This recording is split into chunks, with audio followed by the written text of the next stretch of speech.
Jessica's perfectly manicured hand squeezed my arm just a little too tight as she led me toward her boss at my son's wedding reception. "Mr. Thompson," she sang out, her tone dripping with sugary charm she reserved for moments she wanted to impress. "I'd love for you to meet my new mother-in-law. This is Dorothy. She's currently between jobs." That pause, drawn out before the words "between jobs," felt intentional, like smoke from a cheap cigar clinging in the air. But what really made my blood boil was what followed next, delivered with a smile sharp enough to slice glass. "Actually, she's been unemployed for quite a while. Bit of a loser, really. If you're watching this, subscribe and let me know where you're watching from." Let me rewind and explain how I found myself standing in a fancy ballroom, dressed in my best, while my brand new daughter-in-law cut me down in front of her boss. It began 6 months earlier, when Michael told me he was marrying Jessica Parker. The warning signs were flashing even then, but a mother's love makes her blind. Michael had met Jessica at some corporate networking event. She worked for Thompson & Associates, a middling marketing firm downtown. According to her, she was a rising star with a corner office and an impressive title. At family dinners, she made sure everyone knew it, too. She'd pick up business calls right at the table, shrugging with fake apologies. "Sorry, can't miss this." When you're moving up in the corporate world, you take every opportunity. Planning the wedding with her was nothing short of a battlefield. She had strong opinions about everything: flowers, music, the guest list, and especially about my place in the ceremony. Once within earshot, she told Michael, "I think Dorothy should keep a low profile. She doesn't really get professional networking." Professional networking. As if I hadn't spent 30 years building my own career and connections. But I stayed quiet, because Michael's happiness meant everything. He lit up every time he looked at her. For that reason, I swallowed my pride. What I didn't anticipate was that Jessica would use our family's biggest celebration as a stage to humiliate me. Watching Mr. Thompson's brows shoot upward at her comment, I realized something vital. This wasn't the end. It was the opening move. Mr. Thompson, a wiry man in his 50s who looked like the type to run marathons on weekends, shook my hand with quick efficiency. "Unemployed?" he repeated, flicking his gaze between Jessica and me. "I see." Jessica's satisfaction radiated off her. She thought she'd succeeded in painting me as the weak link in the family. But what she didn't know was that I'd been watching her closely, tracking every smug glance, every cutting remark. And she had no idea who I truly was. "Well," I said with my warmest grandmotherly smile, "that's certainly one way to put it." Jessica's hand tightened on my arm, as though willing me to fade away now that she'd made her point. But I wasn't ready to disappear. "So tell me, Mr. Thompson," I asked lightly, "how is your industry holding up these days?" His face shifted, a spark of interest igniting. "Oh, you know, competition's brutal. With social media, everyone thinks they can handle marketing. We're constantly proving our worth to clients. That must be especially challenging," I remarked, "when you're up against firms with more resources and stronger connections." Jessica's head jerked toward me, clearly shocked that her so-called unemployed mother-in-law could speak business with authority. Mr. Thompson nodded, animated now. "Exactly. There's this one company, Walsh Enterprises. They've been eating everyone's lunch for years. Massive client rosters, a sterling reputation, the kind of company that makes competitors nervous. Their CEO is treated like some wonderkind, though no one seems to know much about her life outside the office. She keeps herself tightly shielded from the press and the party scene." The delicious irony of it all made me want to chuckle, but I only offered a polite, "How fascinating." Jessica watched us, her expression shifting into puzzled curiosity, probably trying to figure out how her so-called loser mother-in-law was suddenly fluent in industry talk.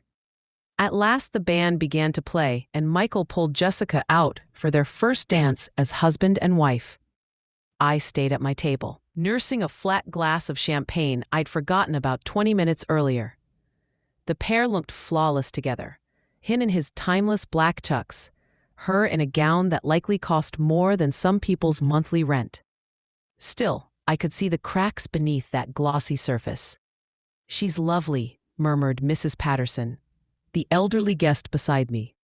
Apparently Jessica's old kindergarten teacher, though Jessica had hardly acknowledged her in the receiving line. "People change," I answered with careful diplomacy. "Yes, but sometimes people only sharpen what was inside them all along," I added quietly. Mrs. Patterson leaned in, nostalgic. She remembered the little girl who used to share crayons and stand up for shy classmates.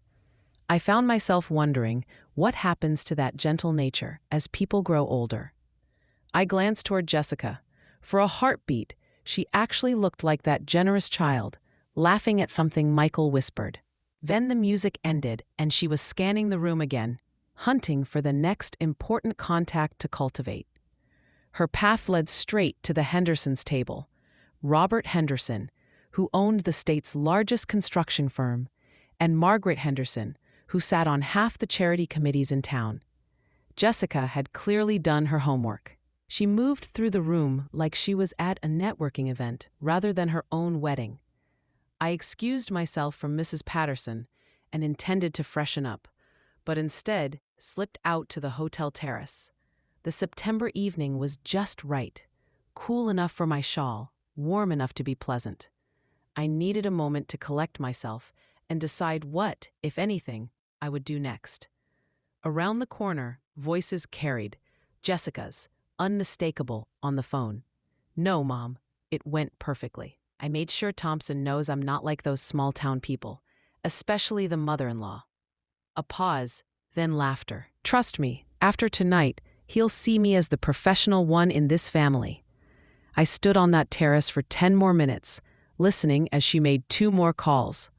One to someone she called Babe, which seemed odd now that she was newly married to my son, and another to her sister, embellishing the story of how she'd publicly humiliated me. Each retelling inflated my supposed failings. Unemployed turned unemployable, then hopelessly pathetic. Eavesdropping has a strange effect. It doesn't just reveal other people's character. It forces you to confront your own. Standing there as my new daughter-in-law tore me down for sport, I realized I'd been performing a part for months. The obliging, trouble-avoiding mother-in-law who made herself small so the younger generation could shine.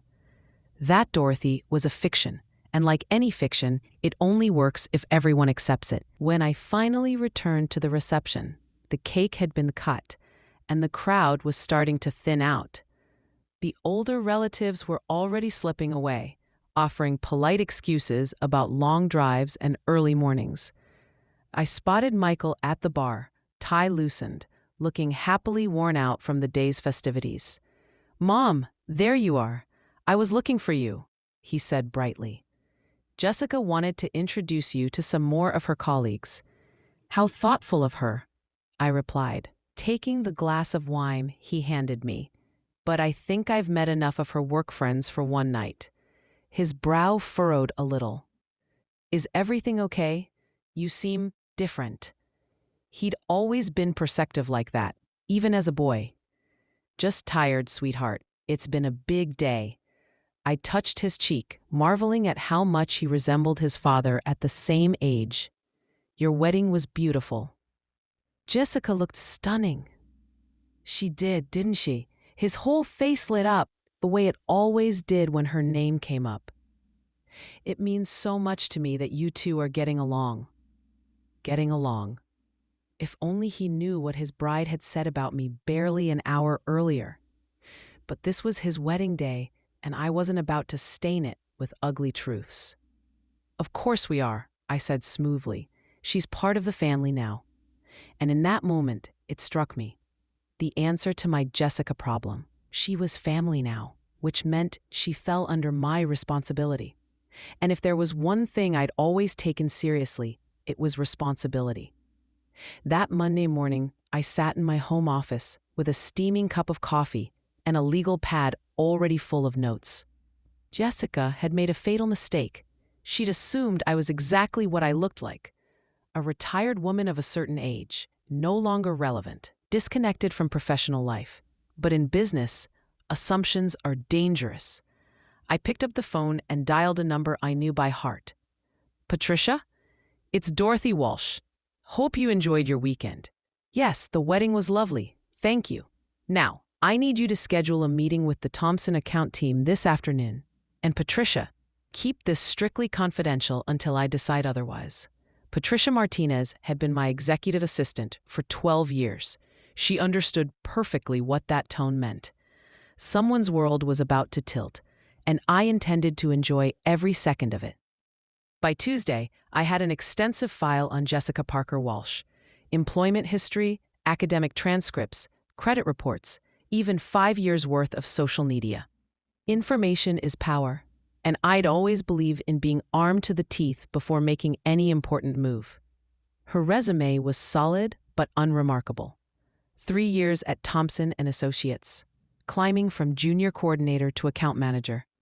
Competent, dependable, ambitious, but far from exceptional.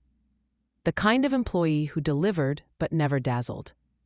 Her online presence told a more interesting story. Instagram shots from pricey restaurants, captioned as client dinners, that always seemed to fall on weekends. Facebook check-ins at luxury hotels during supposed business trips. LinkedIn updates about networking events that looked suspiciously like vacations. But the real treasure was buried in her expense reports. Patricia's team had combed through 3 years of them. The result? A pattern of creative expense claims, questionable receipts, and imaginative definitions of business costs. Not illegal, but certainly unprofessional. Not the kind of judgment that would win the confidence of serious executives. I leaned back in my chair, smiling. Jessica had committed the oldest mistake in the book. She underestimated her opponent. She looked at me and saw nothing but a gray-haired woman in a modest dress. Somebody's grandmother. Well, I was somebody's grandmother. She just hadn't bothered to learn whose. By Wednesday, I'd made up my mind. I called Patricia and asked her to schedule a meeting with Mr. Thompson for Thursday afternoon. Make sure it's framed as a discussion about the future of his company's relationship with Walsh Enterprises. And Patricia, I added, be certain Jessica Walsh now, is included. Thursday arrived gray and damp, the kind of morning that tempts most people to stay under the covers. But I was up early, selecting my wardrobe with the precision of a general preparing for war. I chose my navy power suit, the same one I'd worn to my very first board meeting 25 years ago, and paired it with the pearl necklace Michael's father had gifted me for our 10th anniversary. The look was deliberate, poised, commanding, unmistakably in charge. Thompson & Associates headquarters was exactly what I expected. Sleek glass, shiny chrome, and motivational posters about teamwork and innovation plastered across the walls. The receptionist, a neatly dressed young man with carefully styled hair, announced my arrival with near reverence. Ms. Walsh is here for her appointment with Mr. Thompson, he said into his headset before flashing me a polite smile. He'll be right with you. May I get you something? Coffee? Water? Coffee black, I replied, taking a seat in one of the stiff modern chairs that passed for decor. From that vantage point, I could see straight into the bullpen. There was Jessica, hunched over her desk in a crimson blazer, hair pulled back in a style that screamed effort and ambition. She looked every bit the polished professional. The fact that she hadn't noticed me yet suited me perfectly. Surprise was one of my greatest weapons. At exactly 2 p.m., Mr. Thompson emerged, accompanied by 2 unfamiliar executives, and behind them, Jessica. The moment her eyes landed on me, she froze. Her face cycled from confusion to recognition, then to something that looked uncomfortably close to panic. Walsh, Thompson said warmly, offering his hand. Thank you so much for coming in. When your assistant reached out, we were thrilled at the prospect of working with Walsh Enterprises. Jessica's complexion had drained of color. She was staring at me like she'd just seen a ghost walk through a wall. "The pleasure is mine," I answered smoothly, shaking his hand. "Although I should clarify, it's Miss Walsh. And before we begin, I think there's something we should address about one of your employees." The conference room fell so silent you could have heard a pin drop on the polished mahogany table. Jessica had gone from pale to green, and I half wondered if she might collapse right there. Thompson looked between us, with the uneasy expression of a man, realizing he'd wandered into a minefield. "I'm sorry," he said slowly, "but I think there's been some confusion. This is Jessica Walsh, one of our account managers. She was just married over the weekend. And you're Dorothy Walsh," I finished pleasantly, "Jessica's new mother-in-law and the CEO of Walsh Enterprises." I paused just long enough for it to sink in before continuing. "Yes, the same Walsh Enterprises your company has been trying to secure as a client for the past 18 months. Jessica made a strangled sound that landed somewhere between a gasp and a whimper. The two executors who joined Thompson, clearly part of his pitch team, stared at me as if I'd just declared I was from another planet. "But at the wedding," Thompson stammered, "Jessica said you were unemployed. She called you—" His voice trailed off, as though realizing repeating it verbatim would only make things worse. "A loser," I supplied lightly. "Yes, I remember. She shared that little gem, along with a handful of other colorful labels, all delivered with great enthusiasm in front of your colleagues and my family."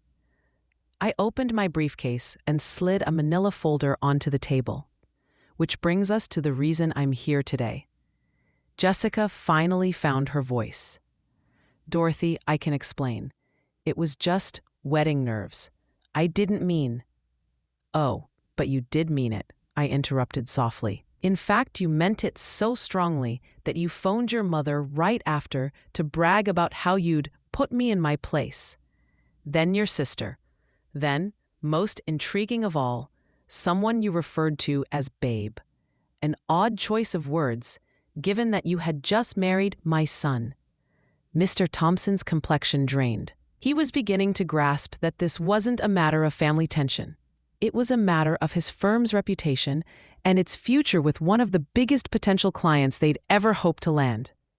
"Perhaps," I continued evenly, flipping open the folder and spreading its contents across the gleaming table, "we should review Jessica's track record as an employee before addressing Walsh Enterprises' business needs." The papers rustled like a warning as I arranged them. Receipts, expense reports, reviews, social media printouts. 3 years of Jessica's professional life laid bare for all to see. Mr. Thompson's eyes went wide as he skimmed the documents.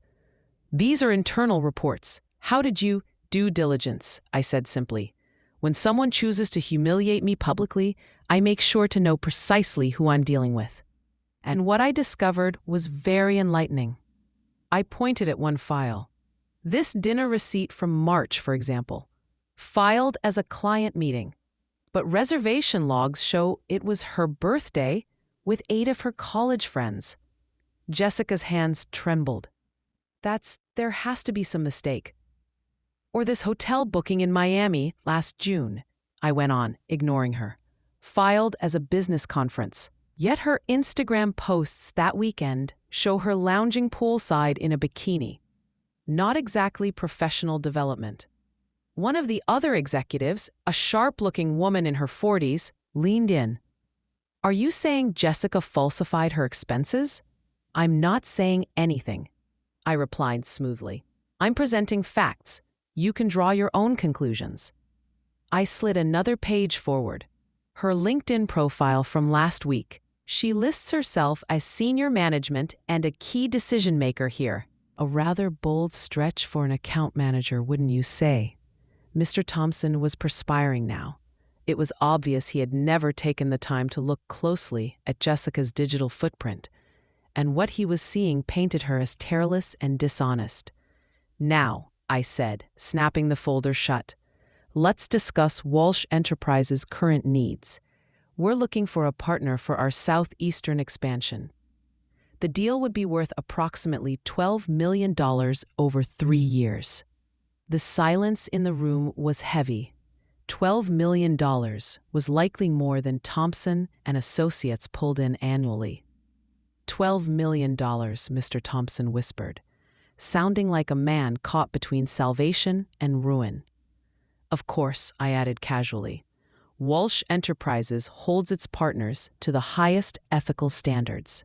Companies with weak internal practices rarely make reliable allies.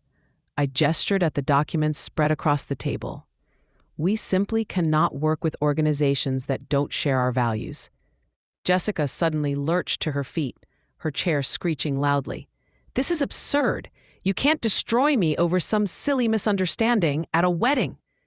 I gave her a look as though I were examining something distasteful stuck to the bottom of my shoe. A silly misunderstanding? Jessica, you humiliated me in front of my family and colleagues, then bragged about it afterward.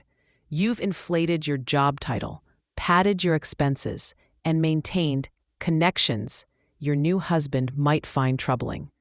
What relationships? She snapped, then immediately looked like she wished she could take the words back. The babe you called after the wedding, I said evenly. The one you bragged to about how you dealt with your new mother-in-law. I'm certain Michael would be very interested to hear about that call. Mr. Thompson cleared his throat nervously. Perhaps we should take a brief recess, give everyone a moment to process. Actually, I replied, rising to my feet and neatly gathering the documents. I think we're finished here. Mr. Thompson, you've got decisions to make about your employee and about your company's future. Michael's name flashed across my screen, and even before I answered, I could practically feel the panic radiating through the phone. Mom, what the hell did you do? I took a slow sip of wine and watched a cardinal flutter onto the feeder. Hello, darling. How was your first day back from the honeymoon? Don't hello, darling me, he snapped. Jessica came home in tears. She says you got her fired. I didn't get anyone fired, I said truthfully. I had a business meeting with her employer. A business meeting where you showed up as the CEO of some company and ambushed her. Walsh Enterprises isn't some company, Michael. It's the company I've run for the past 15 years. The company that paid for your college, your law school, your first house, and your first car. I kept my tone steady, though the anger was rising in my chest. The company your wife never once asked me about. There was a pause on the other end, then a quiet. You're the CEO of Walsh Enterprises. I have been since your father passed. I kept our family name on the door because it was his dream too. But yes, I've been running it all this time. But you never talked about it. You never said. Because you never asked, I answered gently. And because I wanted you to succeed on your own merit, not as Dorothy Walsh's son. I let that hang for a moment. That's something your wife might have benefited from understanding before she decided to brand me a loser in public. Another stretch of silence. Then Michael said quietly, She told me what she said at the wedding. She feels terrible. I'm sure she does. Especially now that she knows who I am. Mom, please. She made a mistake, but she's my wife. Can't we find some way to fix this? It was the question I'd been dreading, because the truth was, I could fix it. One phone call and Jessica's missteps would vanish. Thompson and Associates would overlook her doctored expenses, her exaggerated job titles, and even consider her for promotion just to smooth things over. I could hand them the $12 million contract and pretend none of this ever happened. But doing that would teach Jessica nothing. And worse, it wouldn't protect my son from the woman he'd just married. Michael, I said carefully, what exactly did Jessica tell you about why she lost her job? The silence on the line stretched so long, I wondered if the call had dropped. Then his voice came back, smaller than before. She said you were vindictive, that you couldn't handle a little joke at the wedding, so you used your business connections to ruin her career. I shut my eyes and slowly counted to 10. Even staring down the wreckage of her choices, Jessica had learned nothing. She was still playing the victim. "And what do you think about that explanation?" I asked. "I think—" He paused, and I could almost hear him weighing every word. "I think there's probably more to the story." "There is. Your wife has been falsifying expense reports for 3 years. She's inflated her job title online, and she's been maintaining what appears to be a romantic connection with someone she calls Abe. Someone she phoned immediately after our wedding to brag about how she'd put me in my place." The sound Michael made was somewhere between a gasp and a groan. "That can't be true. I have documentation, sweetheart. Phone records, expense reports, social media posts. I didn't create anything out of thin air. I just pulled together what was already there." "Then why didn't you tell me all this before the meeting with her boss?" That was the one question I'd hoped he wouldn't ask, because the answer revealed something about me I wasn't proud of. Because I wanted to give her the chance to come clean herself, to see if she would take responsibility or keep lying and manipulating. And she chose to lie. She did, Michael admitted softly. Even when confronted, she blamed everyone else. In the background, I could hear Jessica's voice, sharp, defensive, demanding. Michael tried to muffle the phone, but fragments of their argument carried through. Her calling me cruel and vindictive. Him asking about the receipts and the phone calls. Her insisting it was all taken out of context. When he came back on the line, his tone had changed. He sounded older, weary. "Mom, I need to ask you something, and I need the truth. Did you plan this? The whole thing? Letting her humiliate you at the wedding? Digging into her past? Setting up that meeting? Was it all orchestrated?" I gazed out at my garden where the evening sun bathed everything in gold. 30 years of running a business had taught me that the most decisive victories rarely came from loud confrontations, but from patience and preparation. "I didn't plan for your wife to call me a loser at your wedding, Michael. But once she did, yes, I planned my response very carefully, and now she's lost her job, and Thompson and Associates may have lost your contract. Actually," I added with a small smile, "I called Mr. Thompson this afternoon. Walsh Enterprises will be moving forward with the partnership. His firm will get the contract, and with the revenue they can hire employees with stronger ethical standards. As for Jessica, that's between her and her former employer. Though, from what I hear, she'll be getting an accurate reference letter for her 3 years of work."